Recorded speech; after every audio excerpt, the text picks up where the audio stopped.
We got parts, baby.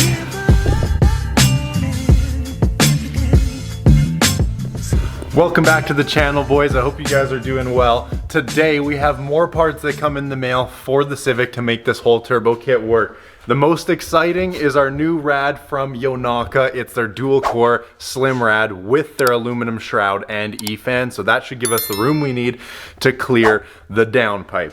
Next thing that we got, and I have been waiting and battling with this forever. If you guys have been watching, you know, but finally, we got an oil feed line that I think will work just perfect. All right, guys, first things first, let's get our new rad out and on the table so we can see what we're working with, and then we're gonna go ahead and install all this stuff on the car and see how much room it actually gives us. Couple of Yonaka stickers. They gave me a shirt and a lanyard too. Hard to beat.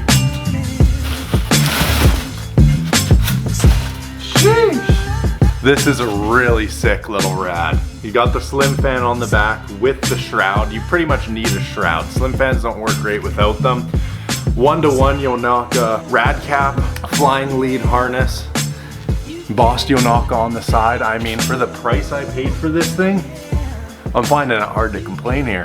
And as for this bag goes, I have 2 oil feed lines in here, one of which has to work. And I also, if you see this fitting right there, indeed, that's the 1/8 BSP for the wastegate. So we're gonna thread this in and see if I finally got it right. And there's our BSP fitting. Let's take this over to the wastegate and make sure it actually works. One thing I'm a little concerned of is the barbs are 8mm and most wastegates call between 4 and 6mm, so this is probably a little big. It might give us a little bit of a lazy response, but we'll tackle that when we get to it. I'm just happy now that I have a fitting that hopefully works. Let's go find out. And what do you know? Threads right in place. Boom. And just like that, we've got a 90-degree BSP fitting that fits right on the wastegate perfectly. We already have the 1/8 NPT off the side of the turbo right there. That's also an 8mm barb, and it's basically gonna wrap around. And I might even try and tie it through some of the cross member bars that go through the rad support, so it kind of holds the line away from the hotness of the turbo. But it's gonna go from there through here and right into the wastegate. So this setup should be mint. Now I just need 8mm vacuum line and boost pressure, good to go. Okay, and now diving a little bit deeper into these lines, I've got 2 options. Here's one that has 2 female -4 ANs that I could use, or, and this is the one I'm really hoping for, this is a 90-degree -4 AN, which is already the fitting off of our turbo, and this is a straight through 1/8 NPT that's already fitted for our oil sandwich plate. So essentially this is going to go to the sandwich plate and this is going to loop around to the turbo, and this size hose is about a foot and a half shorter than the one that we had that wasn't going to work that I showed you guys in the last video when I was doing the oil sandwich plate. So hopefully this length is correct and we can just be done with oil feeds. I really hope so. It also came with a whole bag of goodies. This also looks like our BSP fitting, but it is indeed an 1/8 NPT to -4 AN.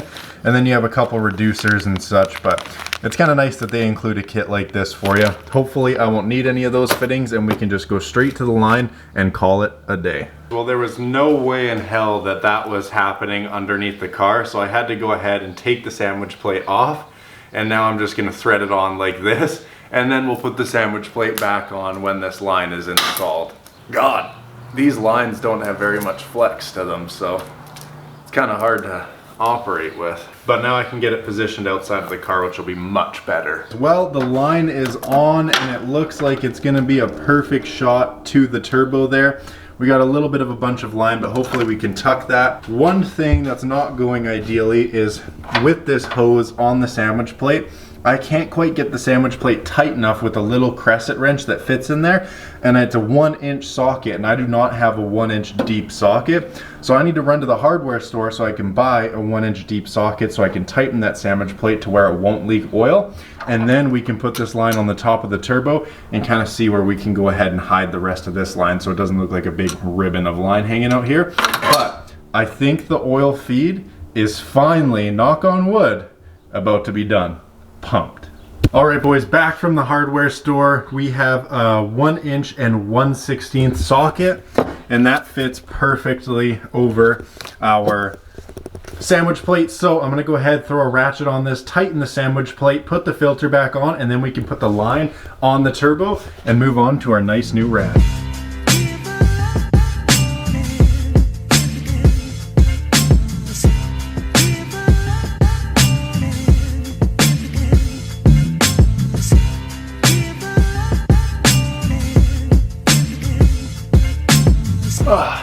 And I think we're good. Now I should be able to take this line, and maybe if I run it behind this harness, I can make it. Oh yeah, that's perfect. Right on the throttle cable. This can come here. And I hope that this allows me to close my hood.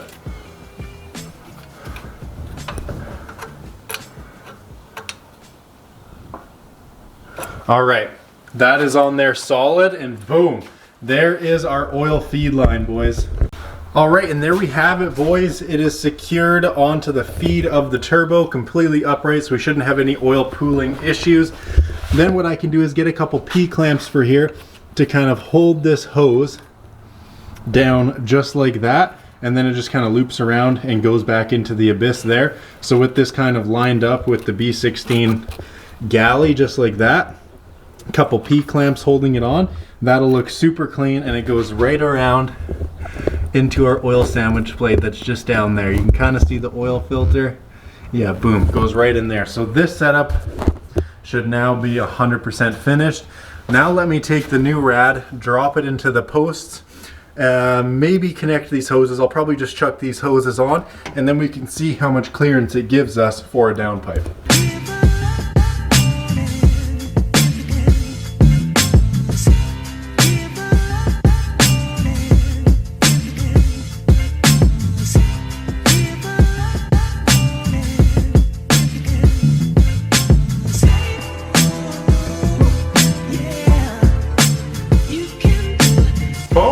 Just like that, baby. Let's go. Just as a quick reference, here's my old rad with the OEM shroud on it. As you can see there, it's basically touching the slave cylinder, and we don't have much room to work with. Now let's take a look at the space savings we get with the Yonaka rad and fan. As you can see, we save a ton of room.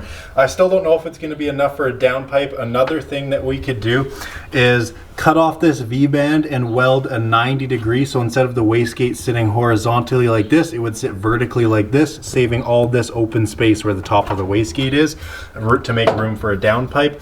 But for now, Yonaka rad is installed. I'm going to go ahead, get the hardware to fasten the rad down, and then we're going to throw on the hose clamps and see where we're at.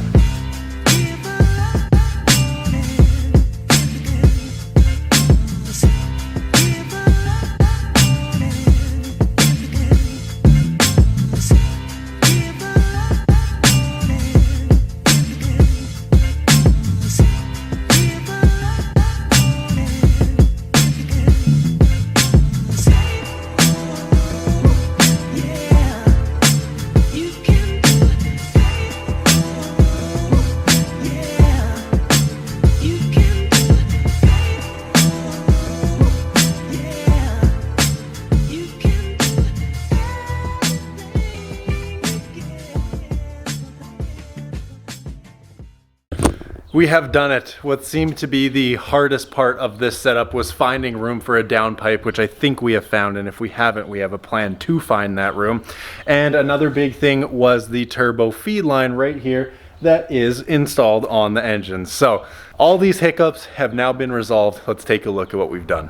Today we got that oil sandwich plate solidified in place with the socket, not gonna leak. We have our female -4 AN to male 1/8 NPT feed line ready to go. Just need some P-clamps so it looks a little bit more tidy.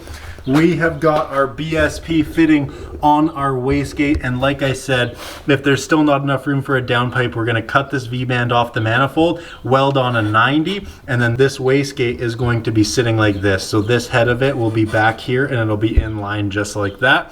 That'll make enough room here for a downpipe if we have to. But we also got our beautiful Yonaka rad Put my Circuit Hero plate back on with my OEM stay, OEM overflow, and this setup looks unreal. Nice Yonaka rad 1-to-1 cap, embossed on the side, aluminum fan shroud with an electronic efan. The big thing with my other Radiator, if I got an efan, there would be no shroud. Cooling really needs a shroud. These fans love to have shrouds on them. I could have tried to fab one up out of sheet metal, but when this whole Radiator with the fan shroud and the fan cost barely more than just an efan without a shroud, I was like, why not just get a new one? Obviously it's a lot more high quality and the core is a little bit bigger than my old eBay one. You can see there, it's quite skinny.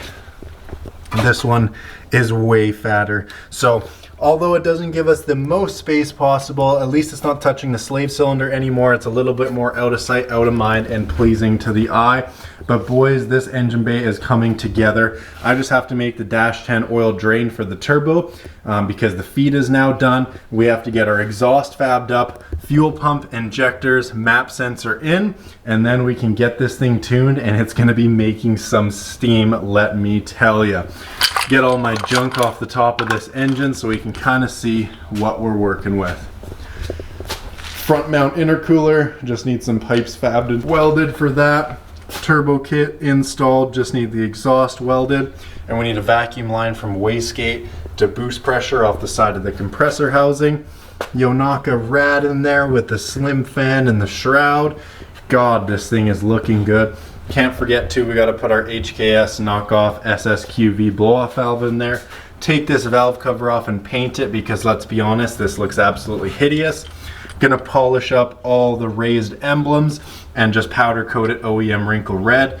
This carbon fiber cover is gonna be hitting the trash can because we're gonna make one out of titanium or steel that says Outlaw EG in it, because as you guys should know by now, you're looking at the Outlaw EG. And this thing is turning out incredible. I cannot wait to boost on this thing. But that's really all I've got for you guys today. So like I say in every video, if any of this excites you guys, be sure to subscribe now. Comment, like, subscribe, turn the notification bell on so you don't miss when we upload next.